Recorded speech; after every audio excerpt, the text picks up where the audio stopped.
Mesdames et messieurs, bonjour, ravi de vous retrouver et nous vous souhaitons toutes et tous une très joyeuse fête d'Al-Fitr. Commençons l'édition d'aujourd'hui de notre programme L'Égypte à la une d'aujourd'hui, le lundi 2 mai 2022, avec le président Abdel Fattah el-Sisi qui a accompli ce matin la prière d'Al-Fitr à la mosquée du maréchal Tantawi à El-Tagamou el-Khamis en compagnie de nombre de fils de martyrs. Ont aussi accompli la prière aux côtés du président, le grand imam d'Al-Azhar, le Cheikh Ahmed al-Tayyib, le président du Conseil des députés et du Sénat, le Premier ministre Mustafa Medbouli, nombre de ministres et de hauts responsables des forces armées et de la police.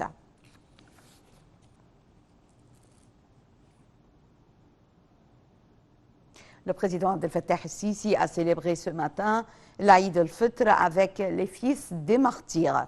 Le président leur a souhaité bonne fête et exprimé sa joie d'avoir fêté l'Aïd al-Fitr avec eux. Le président leur a souhaité bonne fête et la cérémonie a commencé avec un spectacle du cirque national. Le président a ensuite mis à l'honneur les fils des policiers et militaires tombés en martyrs, les a salués avant de partager avec eux le petit déjeuner. Le président a accompagné quelques enfants au parc d'attractions mis en place pour cette occasion, a tenu à leur distribuer en personne des jouets et des repas, alors que les fils des martyrs étaient soucieux de prendre une photo souvenir avec le président. Le président a quitté ensuite le centre de conférence d'El Manara. À l'occasion de l'Aïd al-Fitr béni, le président Abdel Fattah el-Sisi a adressé à tous les Égyptiens, à l'intérieur du pays qu'à l'extérieur, mes vœux les plus sincères, je cite, tout en implorant Allah de leur gratifier de santé et de paix et que cette occasion soit porteuse de bonheur et de prospérité pour notre cher pays, notre vaillant peuple et à toute la nation musulmane. L'épouse du président de la République, Intisar el-Sisi, a elle aussi félicité hier le peuple égyptien et les nations arabes et islamiques à l'occasion de Aïd el-Fitr. Sur sa page officielle sur les réseaux sociaux, Madame Intisar el-Sisi a imploré Dieu Tout-Puissant, en cette occasion bénie, de réaliser pour leur peuple progrès et prospérité, espérant que l'Égypte occupera la position la plus élevée parmi les pays du monde.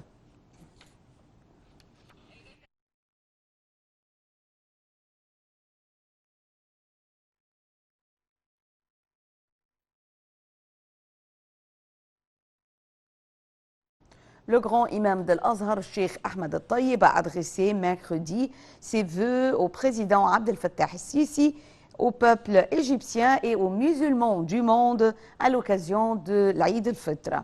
Le ministère de Waqf a organisé jeudi dernier une grande cérémonie au centre des congrès d'El Manara au Nouveau-Caire pour célébrer Laylat al-Qadr en présence du président El-Sisi, du Premier ministre Mustafa Medbouli, des présidents du Parlement et un grand nombre de personnalités politiques et médiatiques. Dalia Karam nous donne plus de détails.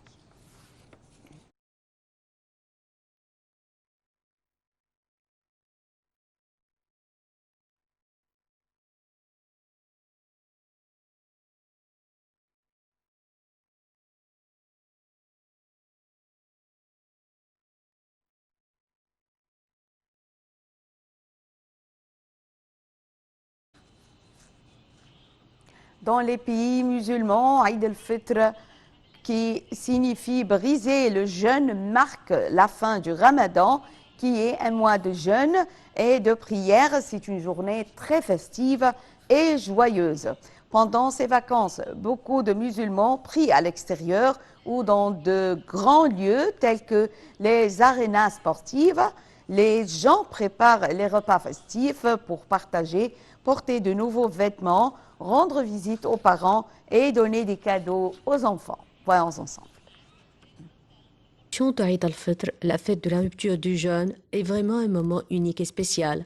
Puisque le calendrier islamique est basé sur le calendrier lunaire, les dates des fêtes changent en fonction de l'année. Cette année, le festival se déroulera du lundi 2 mai au mercredi 4 mai 2022. Cette fête qui dure 3 jours est un moment exceptionnel où tout le monde se réunit pour manger, prier, honorer les membres de la famille décédés et échanger des cadeaux. En Égypte, de nombreuses célébrations particulières ont lieu pendant ce festival. Les gens parcourent de longues distances pour se retrouver en famille et pour vivre ensemble leurs propres traditions. Par exemple, le premier jour, les gens célèbrent généralement avec des membres de leur famille. Les familles se réunissent alors et cuisinent des plats délicieux. Une délicatesse typique de cette période est le kark. Ces biscuits beurrés et ronds sont originaires d'Égypte et ils peuvent être remplis de toutes sortes de garnitures. Ils sont également saupoudrés d'une généreuse quantité de sucre. Ne manquez pas cette délicatesse si vous voyagez en Égypte pendant cette période. D'autres plats célèbres consommés pendant ce festival sont les boulettes de pâte, le riz épicé, les salades, le ragoût, le poisson et le pain. Pendant les 2 derniers jours de la fête de l'Aïd al-Fitr, de nombreux Égyptiens aiment faire des excursions ou entreprendre d'autres activités. En outre, de nombreux enfants portent de nouveaux vêtements et reçoivent des cadeaux. Cette fête est une expérience joyeuse et colorée. Elle est particulièrement spéciale en Égypte où partout vous pourrez vivre le festival de près et admirer les festivités dans les rues.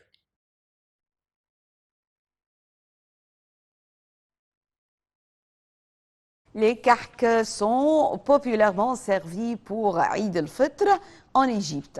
Les karks sont enrobés de sucre en poudre et remplis de noix et de gui, de locumes de noix, de pistaches ou de dattes ou simplement servis nature. Les Égyptiens fabriquent le kark depuis la 18e dynastie d'Égypte ancienne, il y a 3500 ans. Même si vous n'aimez pas les dattes, essayez les karks et vous allez pourtant adorer ces biscuits. Dalia Karam nous donne plus de détails sur le kark. Dans un saladier, la farine et le sucre vanillé. Mettre le four à préchauffer à 180 degrés. Faire fondre le beurre, l'ajouter dans le récipient. Remuer avec votre robot avertisseur ou une cuillère en bois, puis ajouter l'eau, bien mélanger. Préparez alors des petits morceaux de pâte de date que vous roulerez en boule dans vos mains. Puis étalez la pâte assez finement et découpez à l'aide d'un emporte-pièce ou d'un verre d'airain. Décollez votre rond de pâte à kark pour y mettre une boule de pâte de date et roulez la pâte pour refermer en pinçant un peu les bords pour donner une forme allongée. Vous pouvez marquer le gâteau de petits trous en utilisant une pince. Déposez les gâteaux sur une plaque de cuisson et enfournez pour 20 minutes à 180 degrés. Le moment le plus dur, laissez refroidir. Saupoudrez avant de servir d'un peu de sucre glace.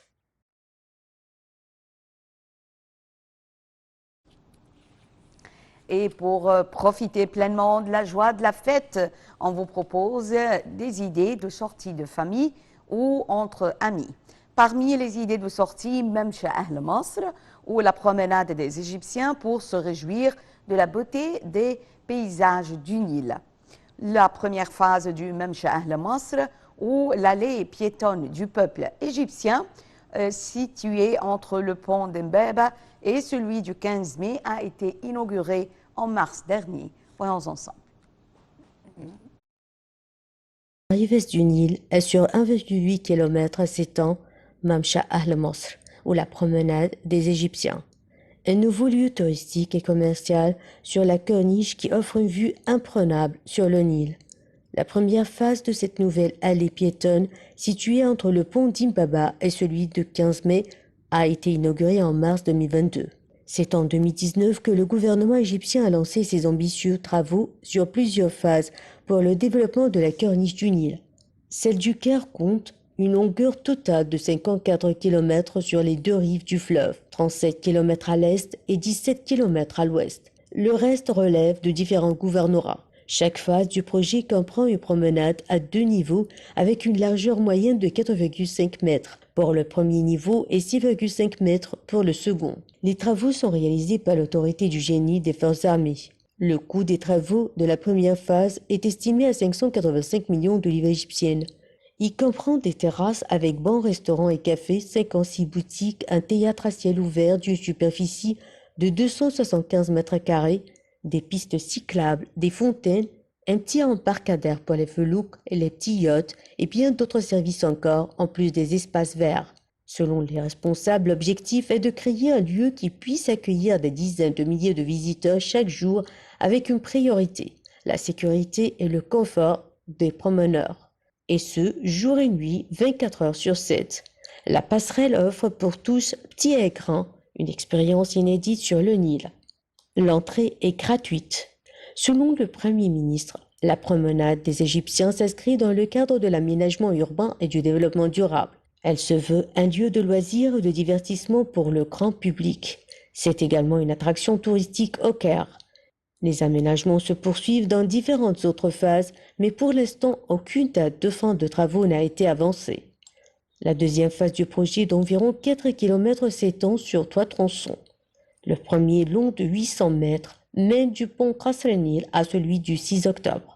Le deuxième, sur 1,1 km, relie le pont du 6 octobre à celui du pont 15 mai. Le troisième part du pont d'Imbaba jusqu'au pont Al-Sahel, soit 1,3 km.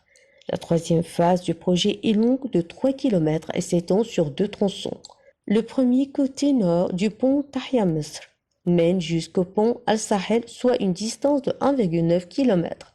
Le deuxième relie le pont Qasr el-Nil au pont Qasr el-Aini sur 1,1 km.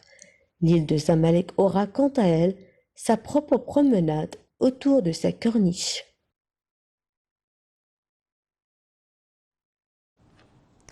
Et si vous allez à la promenade des Égyptiens, alors on vous propose une balade en felouk sur le Nil. Voici une autre proposition de sortie vraiment fabuleuse.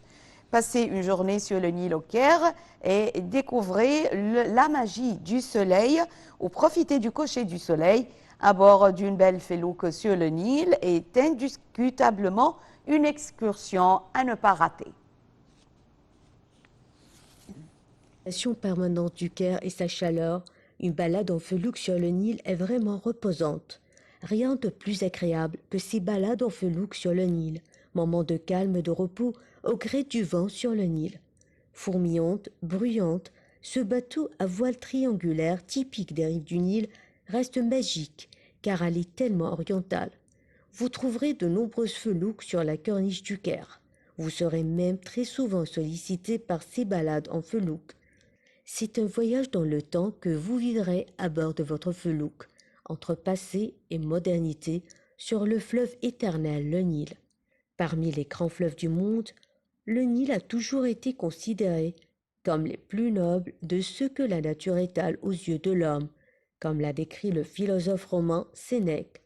C'est grâce à lui que la vie a prospéré en Égypte. Grâce à lui encore que des civilisations parmi les plus prestigieuses de l'histoire s'y sont développées.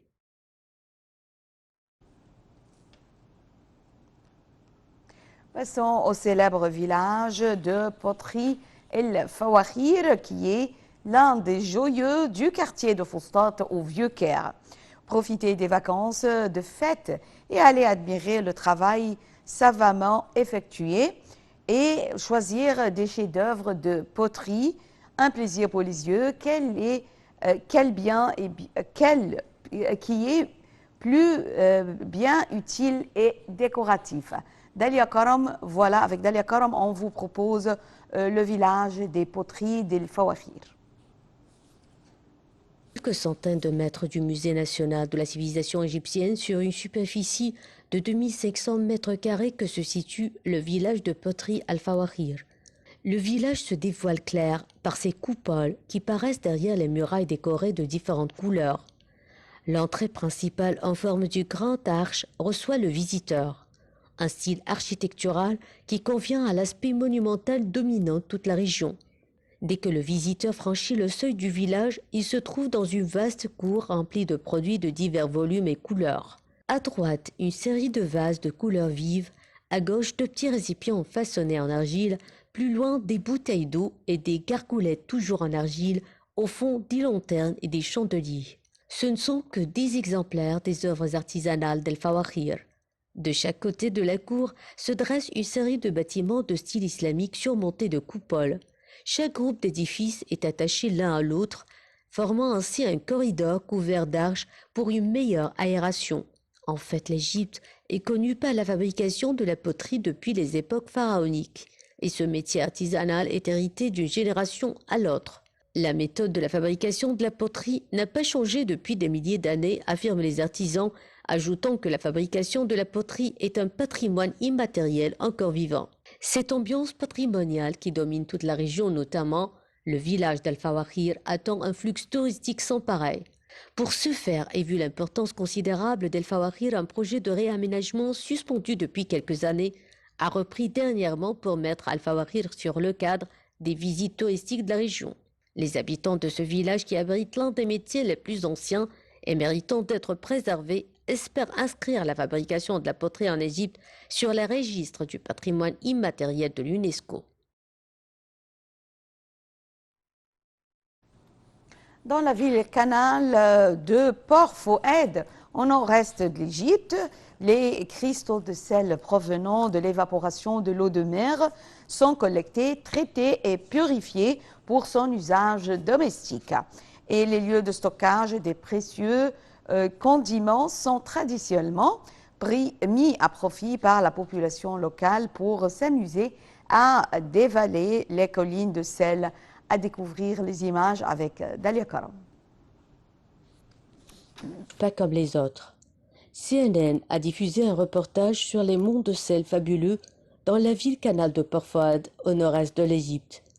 Les cristaux de sel provenant de l'évaporation de l'eau de mer sont collectés, traités et purifiés pour un usage domestique. Et les lieux de stockage du précieux condiment sont traditionnellement mis à profit par la population locale pour s'amuser à dévaler les collines de sel. Devenue une attraction touristique, cette piste de luge, pas comme les autres, attire les Égyptiens des divers gouvernorats de l'Égypte, qui viennent visiter ces fabuleux monts blancs dont la blancheur rappelle la neige et skier dessus, devenant ainsi les icebergs de l'Égypte. La petite enclave établie sur une île en 1926 comme un agrandissement de Port Saïd reçoit donc de nombreux visiteurs qui viennent s'adonner aux joies de la glisse ou simplement passer un moment convivial à l'ombre des montagnes de sel.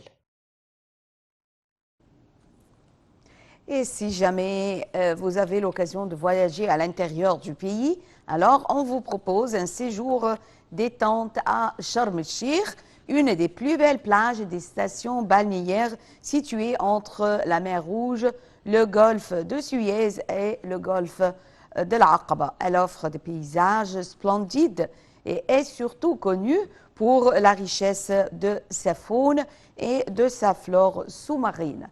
Dalia Karam nous donne plus de détails sur Sharm el-Sheikh. La station balnéaire de Sharm el-Sheikh est une vaste étendue de plages magnifiques offrant de nombreuses opportunités de plongée et de pêche. Cet ancien village de pêcheurs s'est transformé en une destination touristique majeure, l'un des lieux de villégiature les plus prisés d'Égypte. À l'extrémité sud de la péninsule du Sinaï, cette jolie station balnéaire offre des paysages idylliques, des trésors naturels incroyables et des plages exotiques. Cette ville moderne enserrée entre les montagnes arbore trois couleurs dominantes: le bleu de la mer, l'ocre des montagnes et le blanc des villas et de dizaines d'hôtels de luxe. Surgi du néant il y a plus de 20 ans, Sharm el-Sheikh est devenu un haut lieu de la plongée sous-marine dans le monde.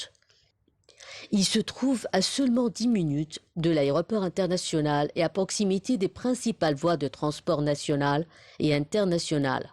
Un emplacement très pratique pour les voyageurs d'affaires comme pour les touristes. Ces nombreux complexes touristiques qui s'étendent sur une quinzaine de kilomètres avaient accueilli en 2013 2,5 millions de touristes qui y affluent dans des dizaines de charters quotidiens, en particulier d'Europe occidentale et de Russie. La station doit aussi sa notoriété aux nombreuses réunions internationales et aux sommets, en particulier sur la paix au Moyen-Orient, qui y sont organisés. Comme le reste du Sinaï, Sharm el-Sheikh avait été rendu en 1982 à l'Égypte par Israël après les accords de paix de 1979. Elle s'est vue attribuer par l'UNESCO en 2002 le titre de ville pour la paix. Ce littoral de la mer Rouge est l'endroit idéal pour les différents sports nautiques, les balades en bateau de plaisance et surtout les baignades. Les amoureux de l'effervescence et de l'animation seront servis de jour comme de nuit grâce aux nombreux hôtels de luxe, restaurants classe et tavernes qui assurent le show de façon continue. C'est un endroit à ne pas rater. Mesdames et messieurs, nous arrivons à la fin de cette émission de notre programme L'Égypte à la une. Et nous vous souhaitons toutes et tous une très joyeuse fête de Eid el-Fitr.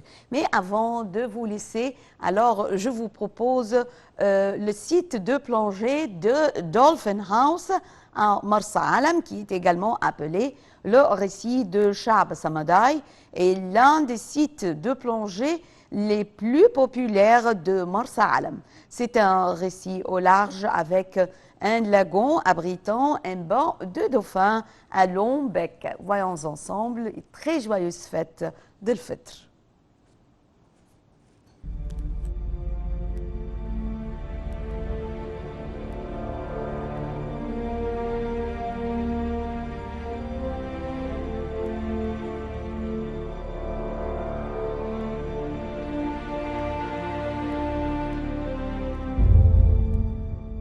Le site de plongée de Dolphin House à Marsa Alam est également appelé le récif de Sha'ab Samaday, est l'un des sites de plongée les plus populaires de Marsa Alam. C'est un récif au large avec un lagon abritant un banc de dauphins à long bec. Il est possible d'aller plonger ou nager avec les dauphins et c'est vraiment l'un des seuls endroits au monde où vous pouvez les rencontrer dans de telles conditions. Les excursions à la journée vers Sha'ab Samaday peuvent être organisées par les centres de plongée de Marsa Alam. De nombreux bateaux de croisière explorant le sud de la mer Rouge visitent également le récif de Samaday. Indéniablement l'un des meilleurs spots de plongée à Marsa Alam en Égypte. Dolphin House est l'endroit parfait pour ceux qui veulent admirer des dauphins batifolés sous l'eau. Cependant, les dauphins ne sont pas toujours présents et même si vous avez eu chance de les observer, ils ne restent pas souvent longtemps et nagent vraiment très vite. Mais le site de Dolphin House de Marsa Alam offre vraiment d'excellents sites de plongée avec une bonne visibilité de merveilleux coraux et une abondante vie récifale. Vous devrez choisir entre de superbes tunnels sous-marins, de magnifiques tombants et plusieurs patates et excellentes formations coralliennes. Le spot offre habituellement de bonnes conditions de plongée et convient à tous les niveaux de plongeurs. Vous pouvez plonger à Dolphin House ou Sha'ab Samaday toute l'année.